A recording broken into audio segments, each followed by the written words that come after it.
in holding with that genre and Halloween around the corner, we have a gentleman on the phone with us. Hold on, my watch just stopped. Hold on. This gentleman is a veteran of New York crime reporting. So this is going to be an interesting conversation because it's about him chronicling divine visitations of spiritual figures. Here we go. Want to say hi to your daddy? Yeah, well, here we go. Who's your daddy? Who's your daddy?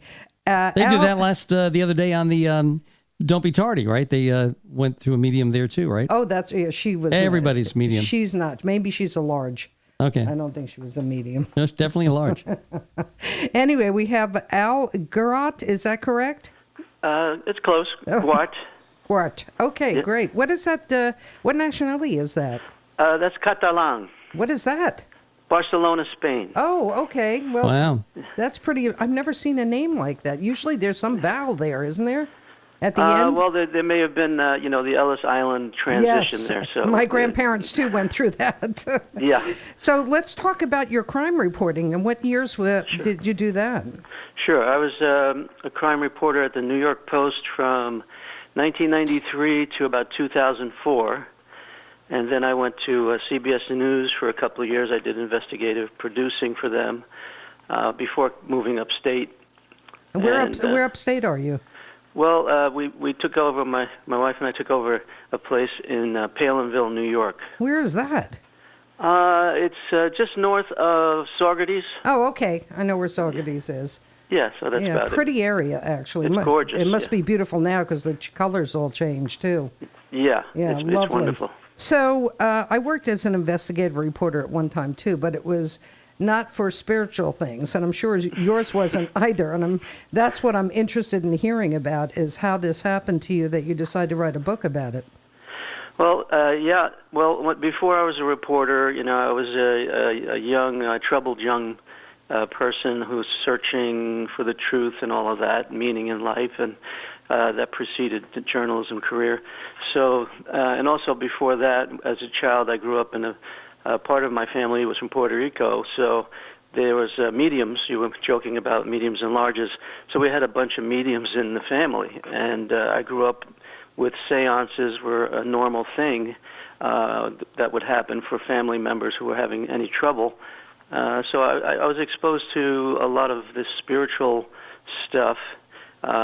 It was just normal for me at that time, but later on I realized it wasn't really normal. But so that started me off, I guess. And then, I wanted to know if there was a God, was there a purpose to life, and all of that. And I was a Catholic, and then I stopped being a Catholic because I didn't understand Latin anyway.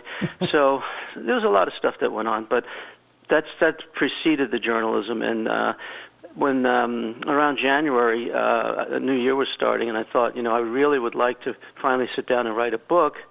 And I said, well, if I had 6 months left to live, what would I want to, do with what book would I want to write? And so rather than writing about crime stories or about taking over a hotel in the Catskills and some other things I could have done, I decided to talk about divine visitations.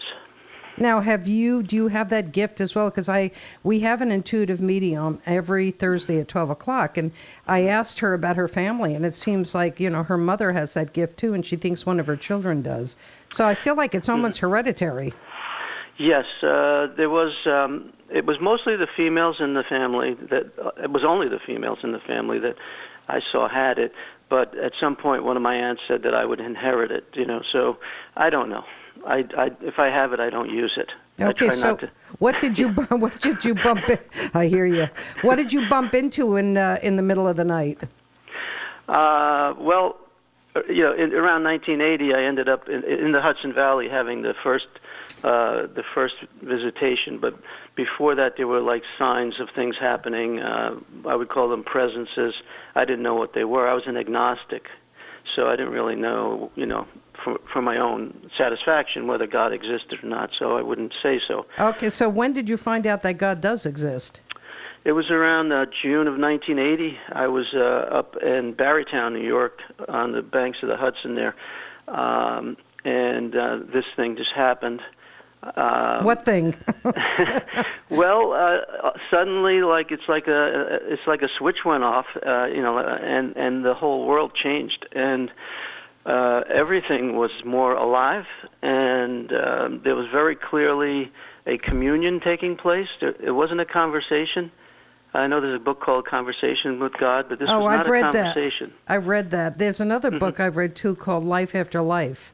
Okay. Yeah, and then Life After Death, and they're interesting books where this author was telling the story about people he interviewed who had, contact with people who have passed. Right. And really interesting story. So how did you decide to write this book? I mean, what if you're not a medium and you don't have that intuitiveness and you haven't got that, what was it the crime reporting that put you on this road? No, the crime reporting, no, I think that's another book for another day, but, there's a lot of stories I did about, like John Gotti having cancer, and I was nominated for the Pulitzer twice while I was at the Post. So there's a lot of stories I could tell, but this one is special to me because it changed my whole perspective on life. I went from being, kind of an unhappy agnostic fellow who, was still searching, and to the point where I said, okay, God's real. I know why I'm here, and there is a purpose to life, and now I have to move forward. Well, there's not just one purpose in life. God, I think, has a path for us, and there's a lot of good things that we can all do. And yes.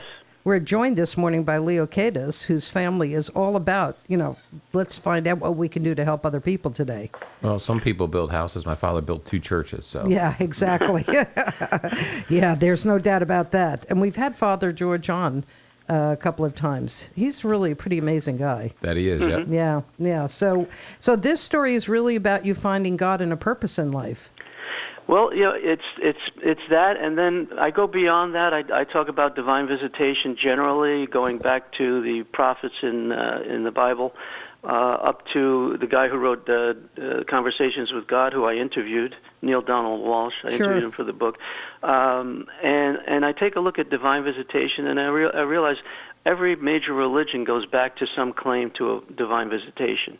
And out of those come belief systems. And then these belief systems, which are influencing billions of people, I started to look at those, and I kind of compare and contrast my experience with what these belief systems are putting out there.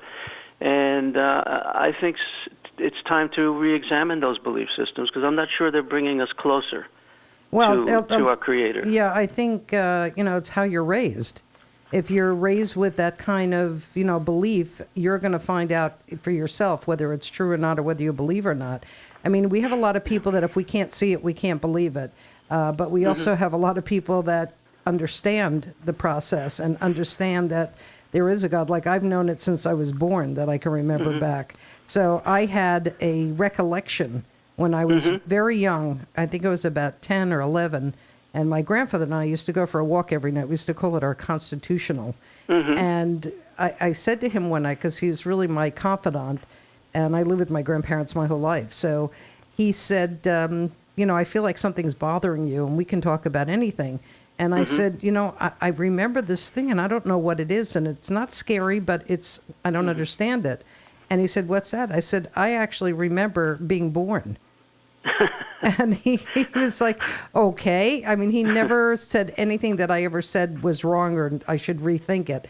So he said, well, let's examine that. He said, what do you remember? And I said, I just remember the shock of being born. And then I felt and like... the shock of everybody around you. He knows me very well. They're still shocked. Yeah, I guess. And then I started having the recollection of hearing somebody say, don't ever forget this because it's a gift. So I've never forgotten that moment of birth, because I almost felt like I was trying to get back in, which a lot of people would like to. That's what my mother said about my birth too. It took 11 months, and I was trying to get back in, and the doctors were push, please, push. Yeah, no, it's really, and I could in my head right now clearly see that process. So it's interesting that you mentioned that because part of the book is called Beyond the Sphere, and the sphere is an intangible, invisible barrier that we each have around ourselves. And this is one from the second visitation. And the sphere is what causes us to be alienated from each other. It protects us to a certain point, like our spirit is in a womb. All right, we're in a physical womb before, but now, and if you look at some of the spiritual teachings, they're talking about how we must die to our selves in a way. We must die to this moment and to be in the present, right? So, and Jesus talked about the same thing, right? He talked about being born again. So the sphere is kind of an amniotic sac that we're not aware of, but it's there. And I point out in the book how we can become aware of that division between myself and yourself. And I think everybody kind of has a feeling, they just don't know how to express it. We've run out of time, but I want to let people know how to get the book and what the name of the book is. Okay, it's called Beyond the Sphere. Subtitle is Encounters with the Divine. You can find it on Amazon and Barnes & Noble, or our website is alguart.com. Spell that your last name for them. Sure, Guart. So it's alguart.com. And also in local stores, in the Inquiring Mind bookstore, and in Woodstock there's a store called the Golden Notebook. We haven't been able to do any events yet because of COVID. Oh, but, yeah, we're very well aware of that. But listen, Al, thank you very much for coming on the air with us. Great success with the book. Everybody really needs this right now. Well, thank you so much, Sterling. I hope to meet you soon. All right, take care. Okay. Bye-bye. Okay. Bye-bye.